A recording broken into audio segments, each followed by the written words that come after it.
শহীদ সুজয়ের কবর জিয়ারত করলেন কেন্দ্রীয় বিএনপি নেতা শিশির। বৈষম্য বিরোধী ছাত্র আন্দোলনে পুলিশের গুলিতে নিহত ব্রাহ্মণবাড়িয়ার নবীনগর উপজেলার বিটখরের শহীদ তানজিল মাহমুদ সুজয়ের কবর জিয়ারত করেন বিএনপির কেন্দ্রীয় নির্বাহী কমিটির সদস্য সালাউদ্দিন ভূঁইয়া শিশির। মঙ্গলবার সকালে উপজেলা ও ইউনিয়ন বিএনপির নেতাকর্মীদের সাথে নিয়ে বিটখর কেন্দ্রীয় কবরস্থানে শহীদ সুজয়ের কবর জিয়ারত করেন। কবর জিয়ারত শেষে সুজয়ের আত্মার শান্তি কামনায় বিশেষ দোয়া ও মোনাজাত করা হয়। আলহামদুলিল্লাহি রাব্বিল আলামিন ওয়াসসালাতু ওয়াসসালামু আলা সাইয়্যিদিল আমবিয়াই ওয়াল মুরসালিন ওয়া আলা আলিহি ওয়া আসহাবিহি ওয়ান নাস আজমাইন। আয় রব্বে কারীম মাওলা, গুরুস্থানের পাশে দাঁড়িয়ে মাওলা আমরা কতিপয় গুনাহগার মাওলা, আল্লাহ আপনার শাহী দরবারে দাঁড়াইলাম মাওলা। আয় আল্লাহ আপনার এক বান্দা মাওলা শহীদ হয়েছে মাওলা, আল্লাহ তাকে তুমি জান্নাতবাসী করো মাওলা। আয় রব্বে কারীম আরো যারা মাওলা শহীদ হয়েছে মাওলা, আল্লাহ তাদেরকেও জান্নাত নসিব করো মাওলা। আয় রব্বে কারীম আমাদের সকলকে মাফ করে দাও মাওলা। আয় আল্লাহ আমরা যারা হাত বাড়াইছি অনেকের বাবা মা নেই মাওলা, সকলকে মাওলা জান্নাতবাসী করে দিও মাওলা। যাদের আত্মীয় স্বজন মাওলা যারা অন্ধকার কবরে শহীদ হয়েছে মাওলা, সকলের কবরকে আল্লাহ জান্নাতুল ফিরদাউস বানাও।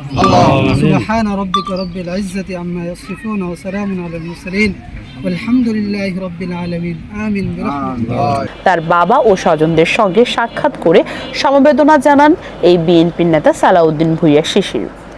বিএনপির পক্ষ থেকে তার পরিবারকে সার্বিক সহযোগিতা ও পাশে থাকার আশ্বাস দেন তিনি। তারপর দুপুরে শিবপুর ইউনিয়ন বিএনপির সভাপতি হোসেন আহমেদের কবর জিয়ারত করেন বিএনপি নেতা সালাউদ্দিন ভূঁইয়া শিশির ওয়ারক কবরস্থানে। পরে মরহুম হোসেন আহমেদের আত্মার শান্তি কামনায় বিশেষ দোয়া ও মোনাজাত করা হয়। এই গুরুস্থানে যে সমস্ত প্রত্যেকের পৌঁছে বিশেষ করে মাহমুদ আমার বড় ভাই, আমার ভাবি, আমার মা, আমার আব্বা মাফ চাই, তোমরা মাফ করে দাও।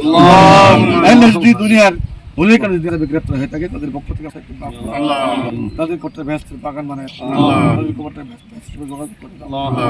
আল্লাহ বিশেষ করে আমরা যারা এখানে আসতে চাইছি, আমাদের মাথা ব্যথা অন্ধকার খবর আছে, ওদেরকে মাফ করে এলাকা মাহমুদ সালাউদ্দিন চৌধুরী শিশির, যিনি আজকে এখানে আমার ভাইয়ের করে জিয়ারতে এসেছেন, আল্লাহ দীর্ঘায়ের দান করে দাও।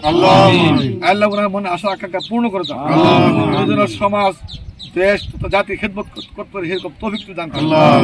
রব্বানা তাকাব্বাল মিন্না লা ইলাহা ইল্লাল্লাহ। এই সময় উপস্থিত ছিলেন উপজেলা বিএনপির সাধারণ সম্পাদক আলহাজ নাজমুল করিম, নবীনগর সরকারি কলেজ ছাত্র সংসদের সাবেক ভিপি গোলাম হোসেন খান টিটু, বিটখর ইউনিয়ন বিএনপির সাধারণ সম্পাদক রহমত উল্লাহ, জেলা যুবদলের সদস্য রাসেল সরকার, নবীনগর পৌর বিএনপির তথ্য গবেষণা বিষয়ক সম্পাদক মুজিবুর রহমান শামীম, বিটখর ইউনিয়ন বিএনপির সিনিয়র যুগ্ম সাধারণ সম্পাদক ফারুক আহমেদ মুন্সি, নবীনগর পৌর বিএনপির ৪ নং ওয়ার্ড সভাপতি মুসলিম মিয়া, সাবেক বিএনপি নেতা শাহ আলম, সাবেক পৌর বিএনপির প্রচার সম্পাদক হেলাল উদ্দিন সহ উপজেলা ও ইউনিয়ন বিএনপির নেতাকর্মীরা।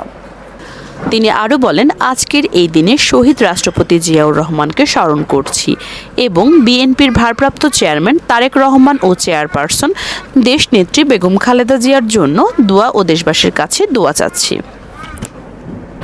তথ্যচিত্রে মুজিবুর রহমান শামীম, নবীনগর খবর।